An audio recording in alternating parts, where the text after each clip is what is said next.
years, the battle against COVID-19 is still dominating so many parts of our lives. This virus affects us all. 2 of my own children have now contracted it, and this morning I learned I tested positive for COVID-19 as well. I feel well and have no symptoms. Of course, I'll be working remotely this week, and we'll keep following public health guidelines. I want to take this opportunity to remind Canadians to please get vaccinated. It's a challenge that my family and I are facing, but there's nothing unusual or special about it. It's a challenge too many Canadians and people around the world know all too well. Durant cette pandémie, il y a des gens qui ont perdu des êtres chers. Throughout this pandemic, people have lost loved ones. Our health care workers are continuing to work very hard. Scientists are working day and night to ensure that we can get vaccines to keep us safe. Is not over, and we have to be there for one another. And as we continue to have each other's backs, as we steel ourselves for the challenges ahead, I know you're wondering about what you saw in our capital city this weekend. As my friend Erwin Kotler said on Saturday, freedom of expression, assembly, and association are cornerstones of democracy, but Nazi symbolism, racist imagery, and desecration of war memorials are not. It is an insult to memory and truth. Hate can never be the answer. Over the past few days, Canadians were shocked and frankly disgusted by the behavior displayed by some people protesting in our nation's capital. I want to be very clear. We are not intimidated by those who hurl insults and abuse at small business workers and steal food from the homeless. We won't give in to those who fly racist flags. We won't cave to those who engage in vandalism or dishonor the memory of our veterans. La statue de Terry Fox. The statue of Terry Fox and the tomb of the unknown soldier are not only symbols of the past. They are important symbols from our history that represent Canadian heroes and the values for which they fought. The sacrifices that these heroes made allowed us to build a better Canada. All Canadians have the right to express their opinion or their disagreement with the government, but they don't have the right to threaten or harass their fellow citizens or to spread hateful messages. I want to thank the many Canadians who've made donations to the Shepherds of Good Hope and to the Terry Fox Foundation in response to what they saw this weekend. There is no place in our country for threats, violence, or hatred. So to those responsible for this behavior, it needs to stop. To anyone who joined the convoy but is rightly uncomfortable with the symbols of hatred and division on display, join with your fellow Canadians. Be courageous and speak out. Do not stand for or with intolerance and hate. En ces temps difficiles, tous les politiciens doivent... In these difficult times, all politicians need to show responsible leadership. We need to work to bring people together in a positive way. We need to fight division and fear with facts. Politicians exploiting people's fears, I ask you to think long and hard about the consequences of your actions.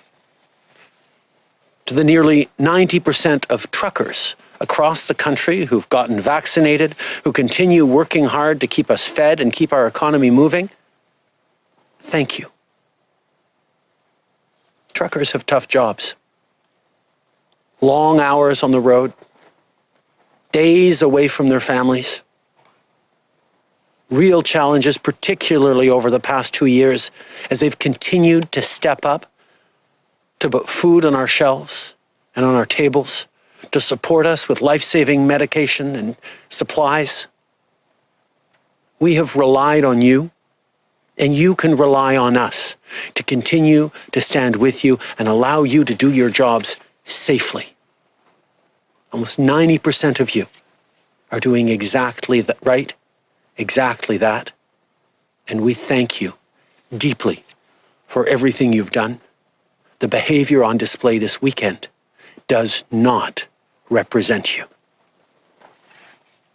And to Canadians at home, watching in disgust and disbelief at this behavior, wondering how this could have happened in our nation's capital after everything we've been through together, this is not the story of our pandemic, of our country, of our people.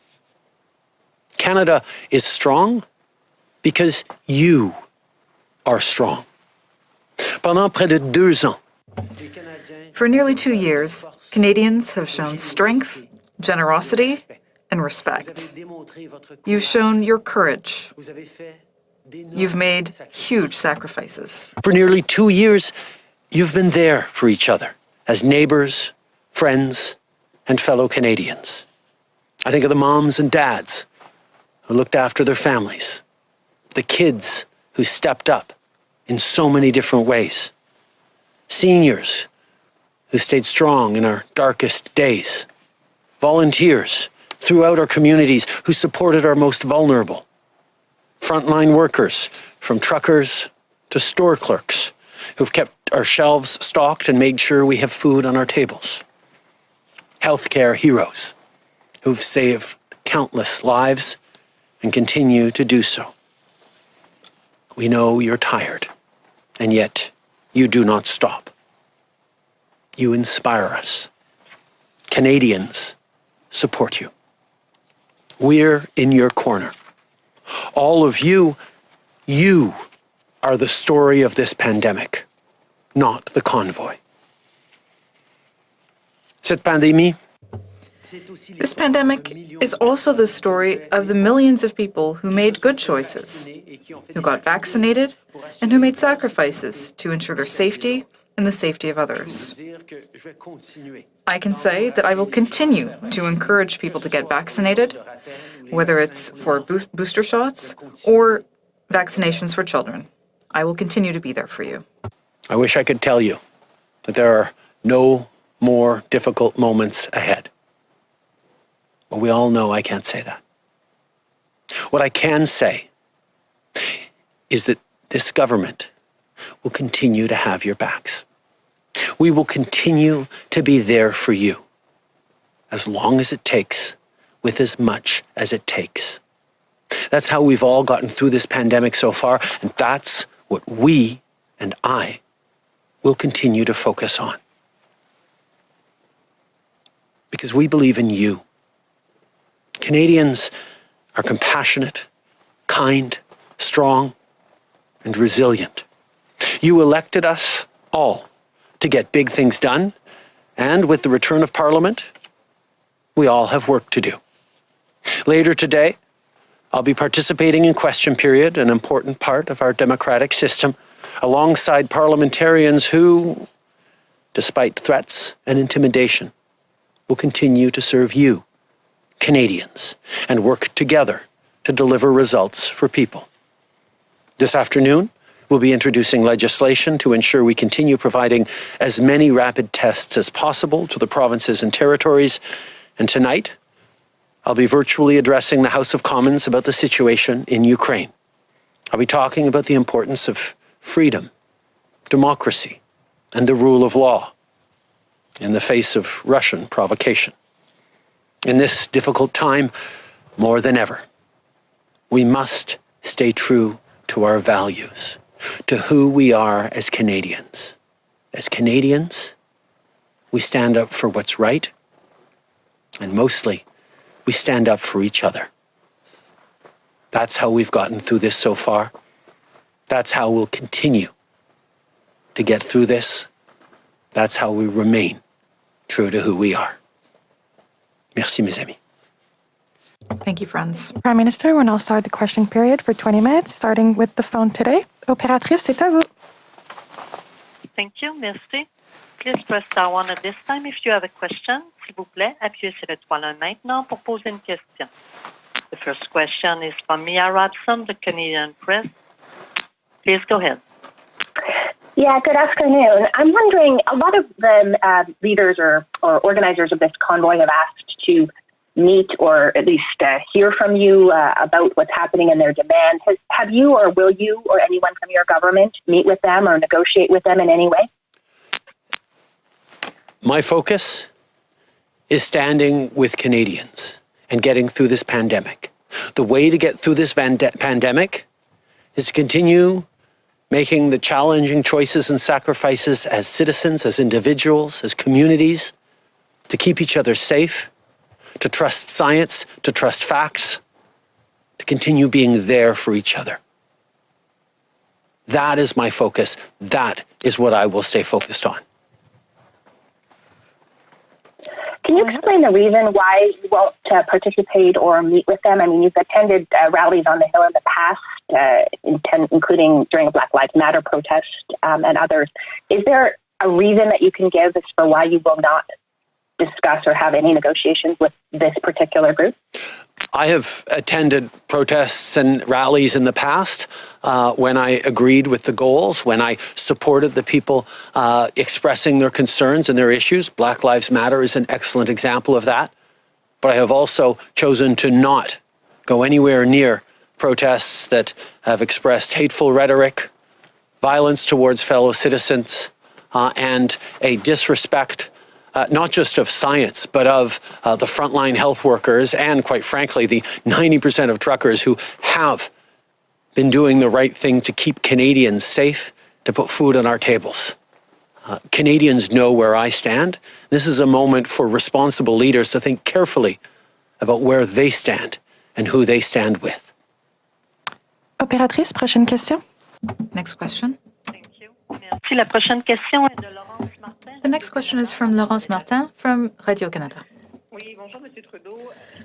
Yes, good morning, Mr. Trudeau. What are you going to do to appease some of the backlash that we've seen in Ottawa in recent days? You've said that some people have been violent and aggressive, but many people have not. So what are you going to do to appease their anger? Answer. First of all, I think that everyone across the country, in Ottawa or elsewhere, is frustrated. Everyone is sick of this pandemic. Everyone is tired. Everyone wants to be done with it. Everyone would love to be able to say, okay, it's over, and move on. But the vast majority of Canadians know that that's not how we can end this pandemic. The way out of this pandemic is getting vaccinated. It's listening to public health advice. And the best way to get out of this pandemic and to continue to be there for each other is to show that we understand the importance of following science, facts, and health experts.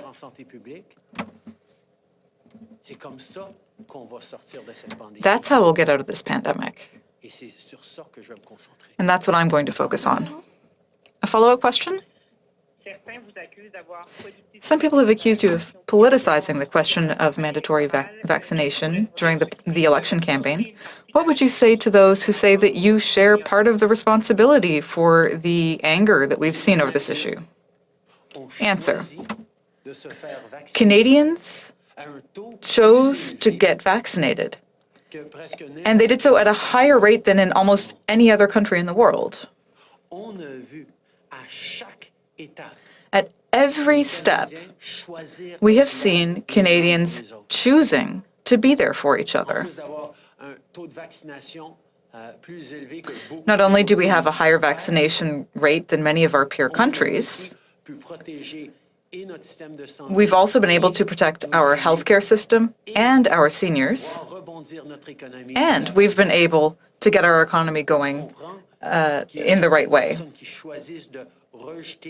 I understand that there are some people who choose to reject science, who choose to reject the sacrifice that might be required to help our fellow citizens, but that's their choice.